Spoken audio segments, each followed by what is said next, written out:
Hoy vamos a meternos en un tema que ha dado mucho que hablar durante siglos: profecía de San Malaquías y el Papa número 111. Pero antes de empezar, ¿sabías que hay una lista que supuestamente predijo a todos los papas, hasta el último de la historia? Sí suena como un guión de película. Primero, es esta profecía y por qué tantos le han dado importancia. Se dice que San Malaquías, un arzobispo irlandés del siglo XII, tuvo una visión donde vio a todos los papas que gobernarían la Iglesia Católica hasta el final de los tiempos. ¿Y cómo los describió? No con nombres, sino con frases en latín que supuestamente resumen su identidad o su pontificado. Ahora bien, hay un pequeño detalle. El documento con esta profecía no se conoció hasta 1595, más de 400 años después de la muerte de San Malaquías. Esto le da un toque un poco raro conspiranoico. Fue publicado por un monje benedictino llamado Arnold Guion en su libro Lignum Vitae. Desde entonces la profecía ha sido objeto de todo tipo de debates.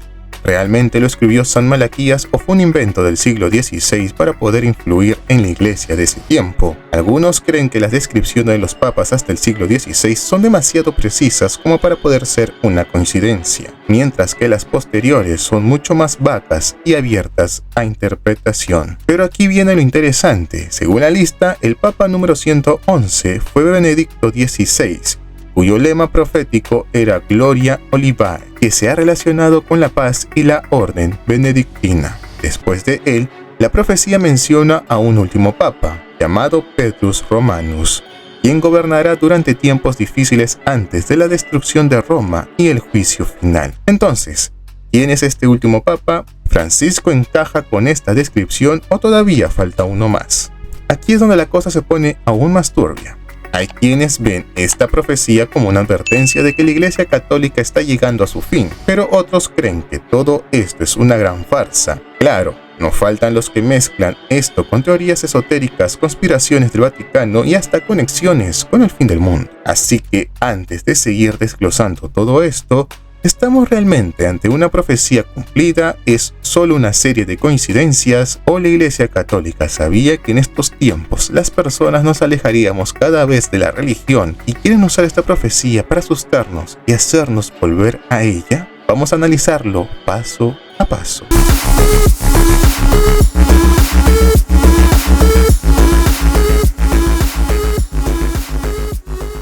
Ahora, antes de seguir con la profecía en sí, tenemos que hablar del nombre detrás de todo esto. ¿Quién fue San Malaquías? Bueno, su nombre era realmente Mael Maedoc Ua Morgair y nació en Irlanda en el año 1094. Sí, hace más de 900 años. Creció en una época donde la iglesia irlandesa estaba en pleno proceso de reformas, y desde joven se destacó por su devoción y su conocimiento en teología. Con el tiempo se convirtió en arzobispo en Armagh, que era el centro religioso más importante de Irlanda. Y aquí viene lo interesante: no solo era un líder eclesiástico, sino que también tenía fama de hacer milagros y hasta de predecir el futuro. ¿Te imaginas que tu obispo pudiera decir lo que va a pasar dentro de 500 años? Pero ojo, que no era cualquier obispo. San Malaquías tenía conexiones con gente muy influyente en la iglesia, como Bernardo de Claraval, un monje súper importante en la época y fundador de la Orden de Cister. De hecho, fue Bernardo quien escribió la biografía de San Malaquías y lo describió como un hombre santo, humilde y con dones extraordinarios.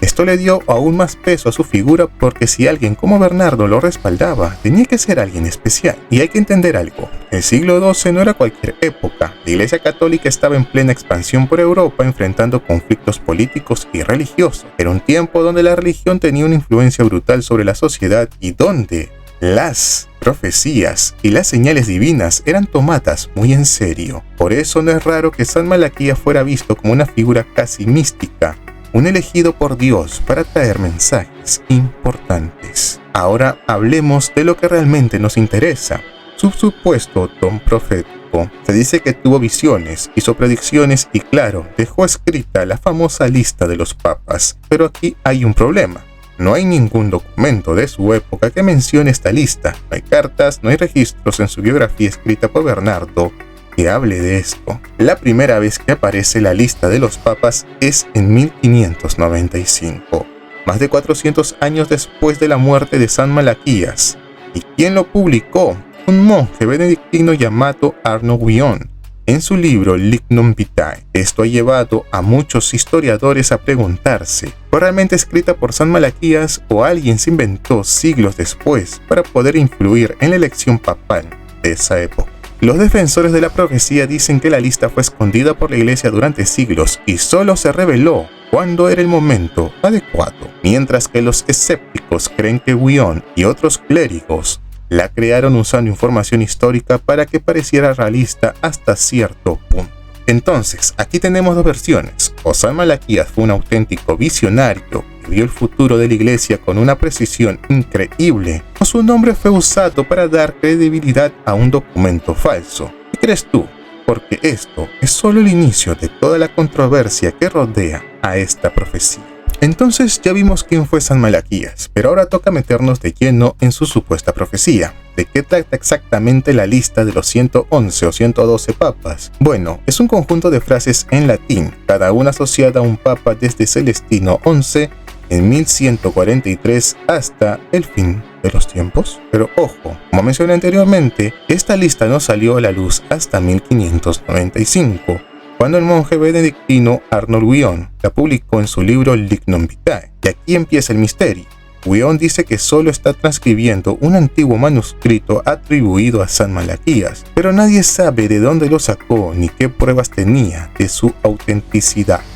Cada papa en la lista tiene un lema en latín que supuestamente lo describe de alguna manera. Algunos son súper claros, como De labore solis, del trabajo del sol, para Juan Pablo II, quien nació y murió durante eclipses solares, pero otros son más ambiguos, como Pastor Angelicus, Pastor Angélico, para Pío XII, que bueno, era papa, así que la descripción se le podría poner a casi cualquier papa. Un caso famoso es Benedicto XVI, el papa número 111 en la lista, que tenía el lema Gloria Olivae, Gloria del Olivo. Algunos dicen que esto hace referencia a la paz, algo que los benedictinos promovían, y Benedicto XVI eligió su nombre por San Benito, aunque la conexión es un poco forzada. Y aquí es donde la profecía empieza a ser cuestionada. ¿Por qué? Porque las frases asociadas a los papas que reinaron hasta 1595 son súper específicas y parecen encajar perfectamente. Pero después de que la profecía fue publicada, los lemas se vuelven más vagos, abiertos a una interpretación. Algunos historiadores creen que esto es porque la lista fue escrita en el siglo XVI y no en el siglo XII. Es decir, los autores pudieron haber acomodado los lemas de los papas pasados para que parecieran predicciones exactas, pero no podían hacer lo mismo con los papas futuros, así que dejaron frases más genéricas. Pero eso no es todo. Hay teorías de que la profecía se usó para influir en los cónclaves. Imagínate que eres un cardenal y estás eligiendo un nuevo papa. Si hay una profecía que dice que el siguiente papa será un pastor angélico, tal vez elijas a alguien que encaje con esa descripción. En otras palabras, algunos creen que la profecía pudo haber moldeado la historia en vez de predecirla. ¿Y qué dice la iglesia sobre todo esto? Oficialmente nada. La iglesia católica nunca ha reconocido la profecía como algo auténtico, y de hecho muchos dentro del Vaticano la consideran una falsificación. Ni siquiera está incluida en los textos oficiales de la iglesia sobre revelaciones proféticas.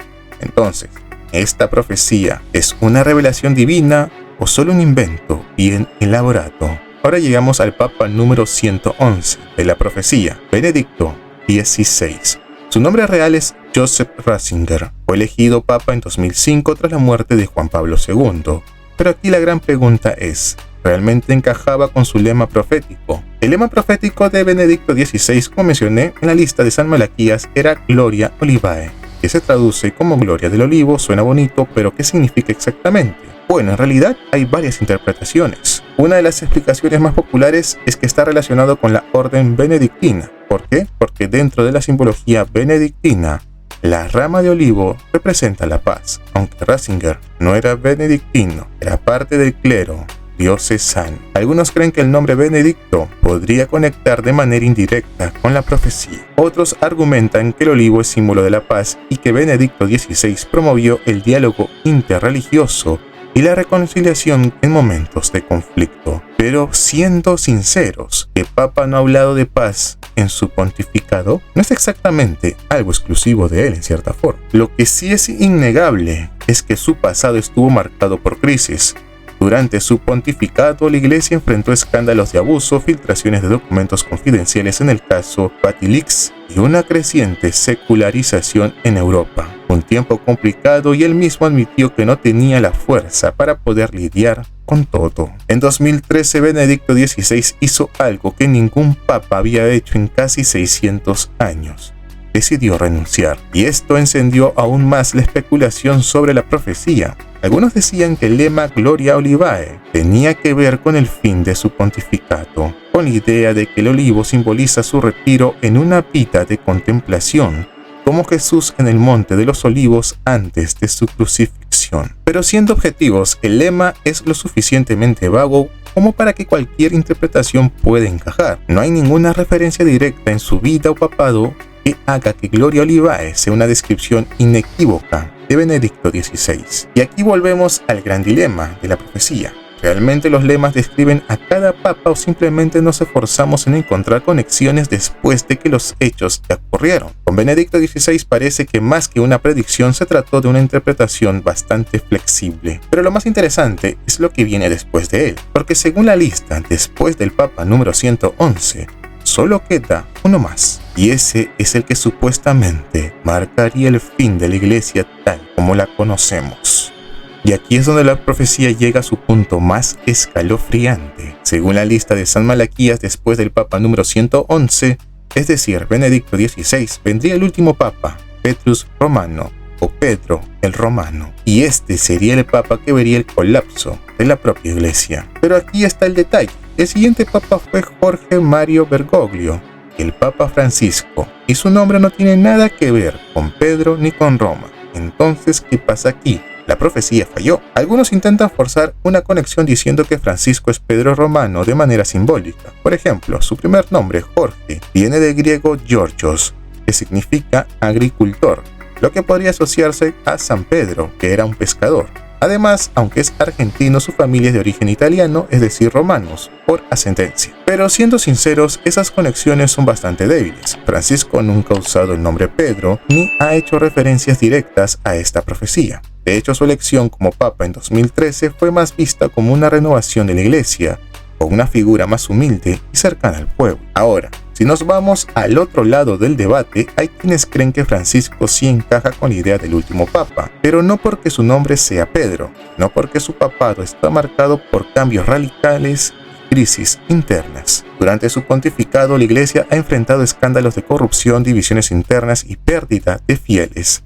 También ha habido una serie de eventos globales que algunos ven como señales del fin de los tiempos, como la pandemia, guerras y crisis económicas. Y aquí es donde la profecía de San Malaquías se cruza con otras profecías apocalípticas. En el cristianismo siempre ha existido la idea de que en los últimos tiempos habrá una gran crisis religiosa. Incluso en Fátima y en las visiones de Ana Catalina Emmerich se habla de una iglesia dividida y debilitada. Algunos dicen que no es una coincidencia que la profecía termine con Francisco, porque estamos viendo una transformación sin precedentes dentro de la Iglesia. Otros escépticos dicen que esta es solo una predicción fallida y que después de Francisco vendrán muchos papas más. Entonces, ¿qué piensan los expertos? La mayoría de historiadores religiosos no creen que la profecía de San Malaquías sea auténtica y explican que la Iglesia siempre ha pasado por crisis y cambios, pero aún así, la idea de que estamos en la era del último papa sigue generando un debate. ¿Será Francisco realmente el último papa o simplemente otro en la larga lista de pontífices? Eso es algo que solo el tiempo nos los podrá decir. Ahora que hemos visto cómo la profecía parece encajar en los últimos papas, llega la gran pregunta. ¿Esto es realmente una revelación profética o simplemente un engaño bien construido? Los defensores de la profecía aseguran que la lista de San Malaquías ha predicho con gran precisión a los pontífices desde hace siglos.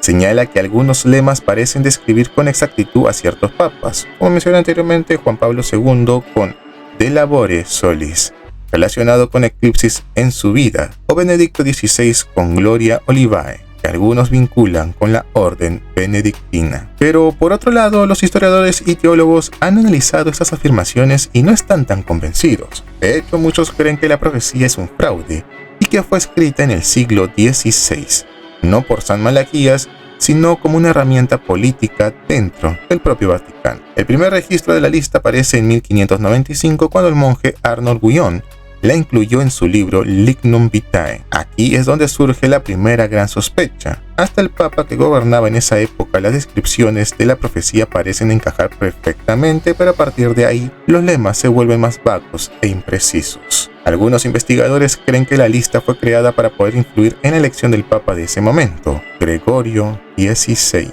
Es decir, más que una profecía, podría haber sido una estrategia política para poder manipular a los cardenales y favorecer a ciertos candidatos. Y aquí viene otra teoría interesante. Podría ser que la profecía se haya convertido en una predicción autocumplida. Piénsalo así, si los cardenales conocían la lista y veían que un lema podría aplicarse a un candidato, ¿no crees que eso pudo influir en sus elecciones? Es decir, en vez de que la profecía predijera el futuro se acomodó a la profecía. Incluso en tiempos recientes algunas personas han tratado de hacer que los papas encajen con los lemas de cualquier manera posible. Por ejemplo, se decía que Francisco debía llamarse Pedro para que la profecía se cumpliera, pero como eso no pasó, ahora buscan otra forma de vincularlos con Petrus Romanus. En cuanto a la postura oficial de la Iglesia Católica, como mencioné, el Vaticano nunca ha reconocido la profecía como legítima. Para ellos es simplemente una falsificación histórica que ha sido usada para poder especular sobre el futuro de la Iglesia. Pero más allá de si la profecía es verdadera o falsa, lo cierto es que plantea una pregunta más profunda. Estamos viviendo en el final de la Iglesia tal como la conocemos. Algunos creen que la Iglesia se transformará radicalmente en las próximas décadas, ya sea por crisis internas o por la disminución de fieles en el mundo moderno. O también piensan algunos de que esta teoría o esta profecía es simplemente para asustarnos y volver a rezar a ella. Otros piensan que la profecía no es más que una simple superstición y que la Iglesia seguirá extendiéndose por mucho tiempo más. Sea como sea, la profecía de San Malaquías sigue siendo un misterio, aunque muchos la descartan como un fraude.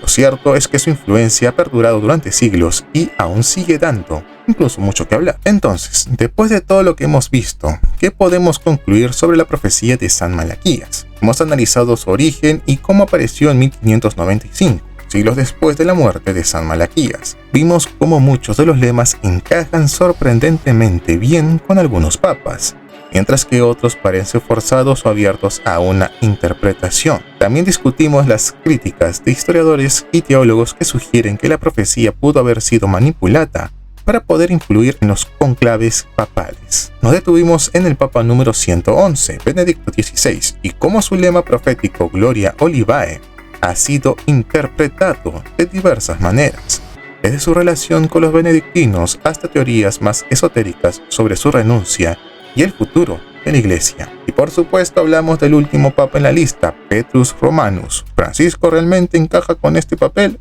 ¿O estamos interpretando la profecía de manera demasiado flexible para que encaje con la realidad? ¿O es que posiblemente el nuevo papa es al cual sí o sí, de forma obligatoria, le quieran llamar Pedro? Aquí es donde llegamos a la gran pregunta. ¿Esta profecía sigue siendo relevante hoy en día? Algunos creen que estamos viviendo los tiempos finales de la Iglesia tal como la conocemos. Otros dicen que este tipo de predicciones son solo mitos que vuelven a surgir en épocas de crisis, que tal vez conocer a la Iglesia de una forma diferente sería que tal vez se apaguen esas denuncias conocidas sobre la Iglesia y el Vaticano. Es innegable que la Iglesia enfrente grandes desafíos, escándalos internos, pérdida de fieles y un mundo cada vez más secularizado. Para algunos esto es una simple evolución natural, para otros es la confirmación de que la profecía se está cumpliendo. Pero la gran pregunta sigue en el aire.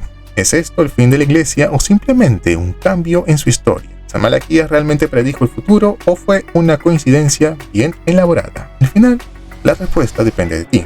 Dime, ¿tú qué opinas?